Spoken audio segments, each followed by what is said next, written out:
வணக்கம். நம்ம சேனல் சார்பாக உங்கள் எல்லாருக்குமே அன்பான வணக்கம். இன்னைக்கு 31/12/2024 இந்த வருடத்தில் கடைசி நாளில் நம்ம எல்லாருமே இருக்கும். நாளை புத்தாண்டு பிறக்க இருக்குது. 1/1/2025 வருடம் பிறக்க இருக்கு. இந்த பதிவு ரொம்பவே முக்கியமான பதிவு. கோடீஸ்வர யோகத்தை பெற்றுத்தரும் பதிவு அப்படின்னே சொல்லலாம். வருடம் முழுவதுமே பணம் வந்து கொண்டே இருக்கணும், குவிந்து கொண்டே இருக்கணும் அப்படின்னா இந்த ஒரு 24 நிமிடத்தை தவறவிடாமல் இந்த ஒரு விஷயத்தை செய்வதன் மூலம் பணம் குவியும் அப்படிங்கிறத இந்த பதிவில் நம்ம தெரிஞ்சுக்க போகிறோம். பதிவுக்குள்ளே போகிறதுக்கு முன்னாடி உங்கள் எல்லாருக்குமே இனிய புத்தாண்டு நல்வாழ்த்துக்கள். நாளைக்கு பிறக்க போகிற வருடம் நம்ம எல்லாருக்குமே ரொம்ப நல்ல வருடமாகவும், நம்ம நினைத்த காரியம் எல்லாமே நிறைவேறும் வருடமாகவும், நம்ம பிரார்த்தனை வைத்தது எல்லாமே நிறைவேறும் வருடமாகவும் இருக்கணும் அப்படின்னு நானும் இறைவன்கிட்ட வேண்டிக்கிறேன். நீங்கள் எல்லாருமே பிரார்த்தனை பண்ணிக்கோங்க. இனி பிறக்கவிருக்கும் இந்த புது வருடம் நம் வாழ்வில் பல மாற்றங்களையும் ஏற்றங்களையும் கொடுக்கும் வருடமாக இருக்கும் அப்படிங்கிற நம்பிக்கையோடு இருக்கலாம். பதிவுக்கு போகிறதுக்கு முன்னாடி வழக்கமாக நம்ம சொல்கிறது தான், எல்லாருமே இந்த பதிவுக்கு ஒரு லைக்கை போட்டுருங்க. லைக் போட்டுட்டு பதிவை தொடர்ந்து பாருங்கள், எங்கேயுமே ஸ்கிப் பண்ணாமல் பாருங்கள். அப்போ தான் பல தகவல்கள் உங்களுக்கு கிடைக்கப்பெற்று இந்த புது வருடத்தை எப்படி பிரம்மாண்டமாக துவங்கலாம் அப்படிங்கிறத உங்களுக்கு தெரிய வரும். இந்த பதிவு ரொம்ப மிக மிக ஒரு அற்புதமான பதிவு. நாளைக்கு ஜனவரி 1ஆம் தேதி வருடத்தின் முதல் நாள். நாளைக்கு ரொம்பவே அற்புதமான ஒரு வாய்ப்பு அப்படின்னே சொல்லலாம். நாளைக்கு புதன்கிழமை. பொன் கிடைத்தாலும் புதன் கிடைக்காது அப்படின்னு சொல்லுவாங்க. வருடத்தின் முதல் நாள் புதன்கிழமையோடு துவங்குவது இன்னமுமே சிறப்பு. புதன்கிழமை அப்படின்னாலே புதன் கிரகத்துக்கு அதிபதி யாரு அப்படின்னு பார்த்தோன்னா பெருமாள் தான். அது மட்டுமல்ல, செல்வ செழிப்பு, கோடீஸ்வர யோகத்தை நம்ம வேண்டுதல் எதுவாக இருந்தாலும் பலிக்க வைக்கும் அந்த அற்புதமான அபிஜித் நட்சத்திரம் இந்த வருடத்தின் முதல் நட்சத்திரம் அப்படின்னு பார்த்தோன்னா அது நாளைக்கு வருது. அந்த அற்புதமான 24 நிமிடங்கள், அற்புதமான அந்த அபிஜித் நட்சத்திர நேரம் நாளைக்கு இரவு வருது. யாருமே இதை மிஸ் பண்ணிடாமல், அந்த 24 நிமிடங்களை மிஸ் பண்ணாமல் இந்த ஒரு விஷயத்தை வீட்டில் செய்வதன் மூலம் கோடீஸ்வர யோகத்தை பெற்றுக்கொள்ளலாம் அப்படிங்கிறது 100% உண்மை. இன்னமுமே நிறைய பேருக்கு அபிஜித் முகூர்த்தம்னா என்ன, அபிஜித் நட்சத்திரம்னா என்ன, இது ரெண்டுத்துக்கும் என்ன வித்தியாசம் அப்படிங்கிற குழப்பமும் கேள்வியும் நிறைய பேருக்கு இருக்குது.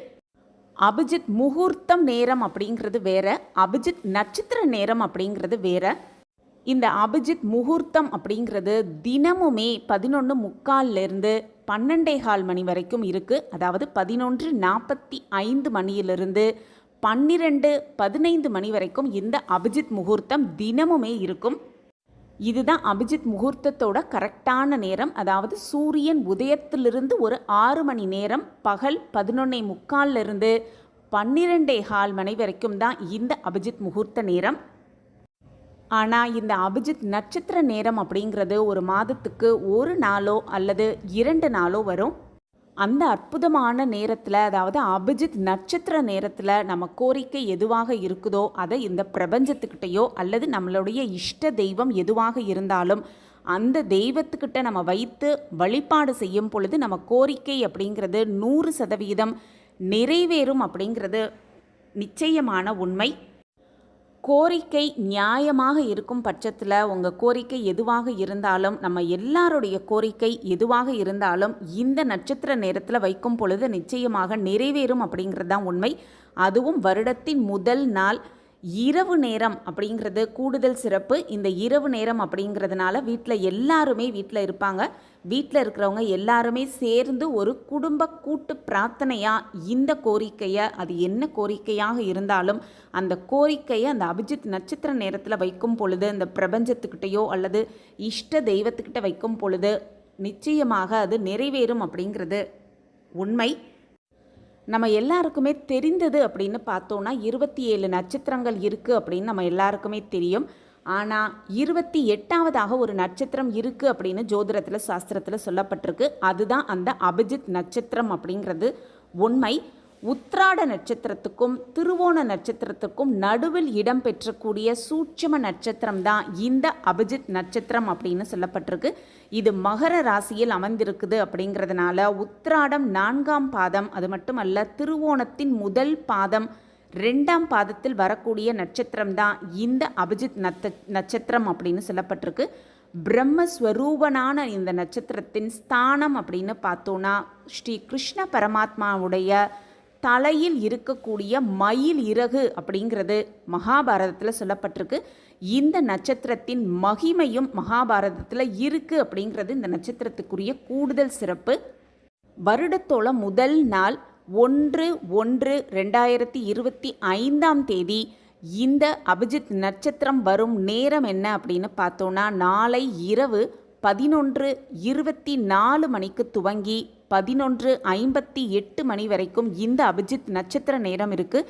மொத்தமுமே 24 நிமிடங்கள் கொண்ட இந்த அற்புதமான நேரத்தில் நம்ம கோரிக்கை எதுவாக இருந்தாலும் குடும்பத்தோடு சேர்ந்து உட்காந்து நாளைக்கு அதை வைக்கும் பொழுது, குடும்ப கூட்டு பிரார்த்தனையாக அதை வைக்கும் பொழுது நிச்சயமாக அது உண்மையான கோரிக்கையாக இருக்கும் பட்சத்தில் அது நிறைவேறும். நாளை இரவு 11:24 மணிக்கு இந்த ஒரு நட்சத்திர நேரம் ஆரம்பிக்குது. முடியும் நேரம்னு பார்த்தோன்னா 11:58 மணிக்கு முடியுது. அதாவது 12 மணிக்கு முன்னால் வரும் அந்த 24 நிமிடங்கள் ரொம்பவே சிறப்பு வாய்ந்தது அப்படின்னு சொல்லப்பட்டிருக்கு. வீட்டில் இந்த நேரத்தில் தீபம் ஏற்றி வைத்து கிழக்கு முகமாக ஆசனம் விரித்து வீட்டில் இருக்கிறவங்க எல்லாருமே உக்காந்துக்கிட்டு இந்த நட்சத்திரத்தை மனதார நினைத்து நம்ம கோரிக்கை எதுவோ அதை மனதில் வைத்து அந்த கோரிக்கையை பிரபஞ்சத்துக்கிட்டையோ அல்லது இஷ்ட தெய்வத்துக்கிட்டையோ சொல்லி இந்த வேண்டுதலை வைக்கலாம். கோரிக்கையை வைத்துவிட்டு இந்த அபிஜித் நட்சத்திரத்துக்குரிய ஸ்தோத்திரம் ஸ்துதியும் இருக்குது. அந்த ஒரு ஸ்துதியை குடும்பம் அனைவருமே சேர்ந்து பாராயணம் செய்யும் பொழுது நம்ம வேண்டுதல், நம்ம கோரிக்கை எதுவாக இருந்தாலும் அது நிச்சயமாக நிறைவேறும். அந்த சொல்ல வேண்டிய ஸ்துதி என்ன அப்படிங்கிறத இப்போ நம்ம தெரிஞ்சுக்கலாம். இதை நான் டிஸ்கிரிப்ஷன்லையும் போடுறேன். பார்க்காதவங்க அதையும் போய் பார்த்து அந்த ஸ்துதியை அந்த 24 நிமிடங்கள் தவறாமல் அந்த ஸ்லோகத்தை சொல்லி வீட்டில் இருக்கிற எல்லாருமே சொல்லி நம்ம கோரிக்கையை நிறைவேற்றி கொள்ளலாம். அந்த அபிஜித் நட்சத்திரத்தின் ஸ்துதி அபஜித ஆக மாந்து தீர அபாஜி தாம்பர நக்ஷத்திரானாம் நாத தீய ஜோதினாம் நல கங்காதர பவதாரண சிவச்சிய விஷ்ணு மேத்தினாம் பவத வலாம் சுத பரிபாலய சரணாகத பாகிமாம். அந்த நட்சத்திரத்துக்குரிய ஸ்துதி இதுதான். இந்த ஒரு போற்றிய அந்த 24 நிமிடங்கள் நம்ம கோரிக்கையை பிரபஞ்சத்துக்கிட்டேயோ அல்லது குலதெய்வத்துக்கிட்டேயோ அல்லது இஷ்ட தெய்வத்துக்கிட்டேயோ வைத்துவிட்டு இந்த ஒரு ஸ்துதியை பாராயணம் செய்வது அப்படிங்கிறது கோடீஸ்வர யோகத்தை பெற்றுக்கொள்வதற்கான ஒரு வாய்ப்பாகவே சொல்லப்பட்டிருக்கு. இந்த ஒரு 24 நிமிடங்களில் என்ன ஒரு கோரிக்கையை வைத்தாலும் வேண்டினாலும் அது நிச்சயமாக நடக்கும், நடந்தே தீரும் அப்படிங்கிறதும் ரொம்பவே அற்புதமான ஒரு இந்த அற்புத நேரத்தை தவறவிடாமல் நம்ம செய்யும் பொழுது நம்ம கோரிக்கை வேண்டுதல் எதுவாக இருந்தாலும் அது நிச்சயமாக நிறைவேறும் அப்படிங்கிறது உண்மை.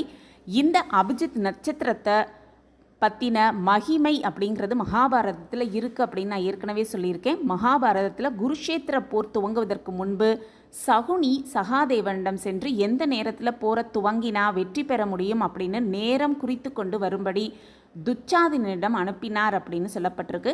ஜோதிடத்தில் வல்லுநரான சகாதேவன் எதிரிகள் அப்படிங்கிறதுனாலையும் உண்மையை மறைக்காமல் அவர்கள் வெற்றி பெறும் வகையில் இந்த அபிஜித் நட்சத்திரம் தோன்றும் நேரத்தை குறித்து கொடுத்து அனுப்பினான் சகாதேவன் அப்படிங்கிற கதையும் இருக்குது. இதை பார்த்த ஸ்ரீ கிருஷ்ண பரமாத்மா அந்த நட்சத்திரத்தில் கௌரவர்கள் போரை துவங்கினால் அவர்கள் நிச்சயமாக வெற்றி பெறுவார்கள் அப்படிங்கிறதுனால வானில் இருந்த அந்த அபிஜித் நட்சத்திரத்தை எடுத்து தன்னுடைய மயிலிறகில் மறைத்து வைத்து கொண்டார் அப்படிங்கிறது கதை. மறுநாள் போர் துவங்கும் வேளையில் அந்த நட்சத்திரத்தோட பலன் இல்லாமல் போனதுனால தான் கௌரவர்கள் போரில் தோற்று போயினர் அப்படிங்கிறது பாரத கதையும். அதுவே இந்த நட்சத்திரத்தின் பெருமையையும் யோகத்தையும் கூறும் தகவல் அப்படின்னு மகாபாரதத்தில் ஒரு கதை இருக்குது. அபிஜித் நட்சத்திரம் அப்படிங்கிறது ரொம்பவே சக்தி வாய்ந்த நட்சத்திரம். இந்த நட்சத்திரத்தில் எந்த வேலையை நம்ம துவங்கினாலும் அந்த வேலை நிச்சயமாக வெற்றி பெறும் அப்படிங்கிறதும், அதனால தான் பாரத போர் முடிந்ததும் தேவர்கள் கிருஷ்ணரிடம் அந்த நட்சத்திரத்தை மீண்டும் அதனிடத்தில் வைக்குமாறு வேண்டுதல் வைத்தார்கள் அப்படின்னும், இந்த அற்புதமான அபிஜித் நட்சத்திரம் நாளை வருடத்தின் முதல் நாளன்னைக்கு வருது.